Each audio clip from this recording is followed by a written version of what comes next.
आलस आता था। अरे यार, दूध गर्म कर दो ना।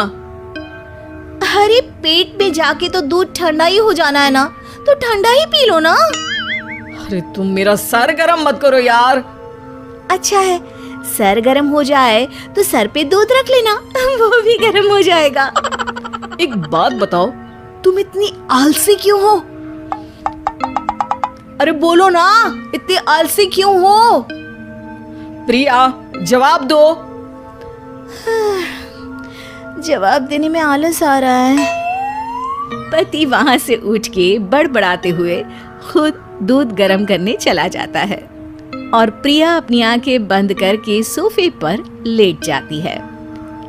प्रिया की इस आदत का घर वाले सबको पता तो था ही, अब तो बाहर वाले भी उसको आलसी बोलने लगे थे। अरे बहू सुन ना, एक गुड न्यूज है। क्या माँ जी, आप सब कुछ मेरे नाम करने वाली हैं क्या? अरे बस तेरा दिमाग पैसों में ही लगा रहता है। माँ जी, आपको तो पता है कि मैं गांधी जी की कितनी बड़ी फैन हूँ, और गांधी जी तो नोट पे ही मिलते हैं ना, इसलिए पैसों के अलावा कहीं दिमाग ही नहीं रहता। वैसे गुड न्यूज़ क्या है? अरे गुड न्यूज ये है कि मेरी कुछ सहेलियां आने वाली है। हैं? ये भी कोई गुड न्यूज़ है क्या? जब भी आपकी सहेलियां आती हैं, मेरे किसी न किसी काम में खोट निकाल की जाती हैं। हमेशा कोई कमी दिखी जाती है उनको मेरे काम में, और मुझे आलसी बोलते हैं वो लोग। अरे तो ऐसा समझ कि आज तेरे पास मौका है उनकी नजरों में अच्छा इम्प्रेशन जमाने का।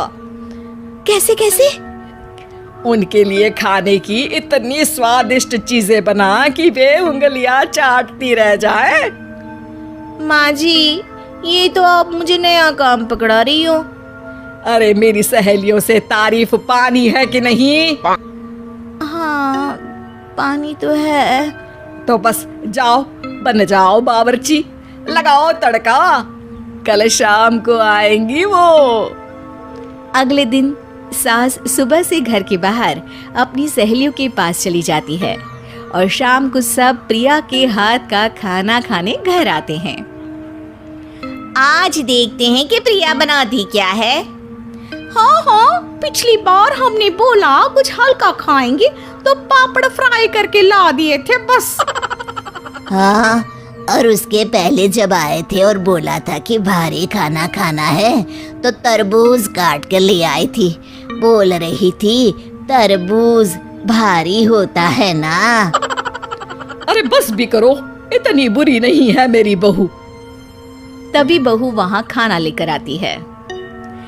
पनीर कोफ्ता, भिंडी मसाला, शाही मसाला, दाल, डबल तड़का, लच्छा पराठा, मिस्सी रोटी। अरे बस बस बहू, इतना सारा खाना। अरे अभी तो और भी है, फ्राइड राइस भी है अभी तो आपके लिए, और हाँ, अरे सूप लाना तो भूल ही गई मैं। अरे लगता है पिछले बार की कमी आज पूरी कर ही देगी बहू। हाँ हाँ, आप खाइए तो। हाँ, खाएंगे तो सही, इतना खाना बना तो दिया है, अब देखना भी तो पड़ेगा ना कि बना कैसा है। हाँ हाँ, लगा ले भोग खुद को। खाना चखते ही तीनों सहेलियां प्रिया की वाहवाही करने लगती है। अरे शानदार, जबरदस्त, जिंदाबाद, मजे आ गए प्रिया। प्रिया की सास भी कमाल है, बहू को क्या जायकेदार खाना बनाना सिखाया है। अरे मान गए भाई, इतना अच्छा खाना तो हम में से किसी की बहू नहीं बनाती, और हम भी नहीं बनाते, झूठ क्यों बोले। अरे बस करो बस करो, खाने पे ध्यान दो, बोलती ही रहोगी तो खाओगी कब। ये लो, थोड़ा पनीर और ले लो। सास भी सहेलियों के साथ खाना खाने लगती है, पर बहू के साथ अपनी भी तारीफ सुनकर सास मन ही मन फूली नहीं समा रही थी। प्रिया ने बड़ी खुशी से सबको खाना परोसा और सबने झट से खाना खत्म भी कर दिया। राधे राधे, मजा आ गया। और थक गई खाना खाते खाते, अब बस बिस्तर लग जाए मेरा। अब तो जब भी मेरे घर मेहमान आएंगे, प्रिया को ले जाया करूंगी खाना बनाने के लिए, मेहमान भी खुश हो जाएंगे। सास खुश है कि प्रिया की इमेज अपनी सहेलियों के सामने काफी सुधर गई है। प्रिया खाने के बर्तन समेटती है। इतने में तीनों सहेलियां हाथ धोने किचन में चली जाती है। तभी एक सहेली देखती है कि किचन स्टैंड पर कागज पड़ा हुआ है।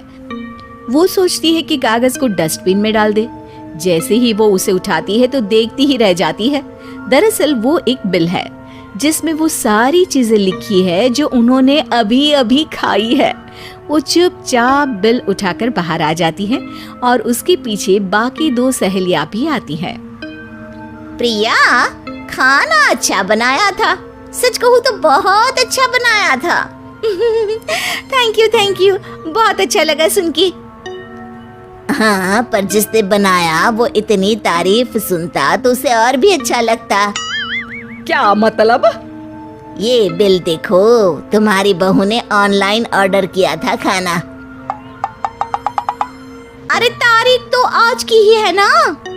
हाँ, आज की ही है। प्रिया, ये सब सही है क्या? प्रिया अपना सर झुका लेती है। सास सब समझ जाती है कि बहू की चोरी पकड़ी गई है। इतना भी आलस अच्छा नहीं प्रिया। अरे बता ही देती कि बाहर का खाना है। मैं बाहर का खाना खाती नहीं हूँ। तीनों सहेलियां वहां से जा रही होती है कि तभी उनमें से एक मुड़कर कहती है, अब ये तो बताओ कि खाने की रेटिंग बहू को दे या डिलीवर करने वाले को? प्रिया समझ जाती है कि शॉर्टकट लेने की वजह से उसके साथ सास को भी ये बेइज्जती झेलनी पड़ी और वो कसम खाती है कि अब से शॉर्टकट से नहीं, मेहनत से काम करेगी।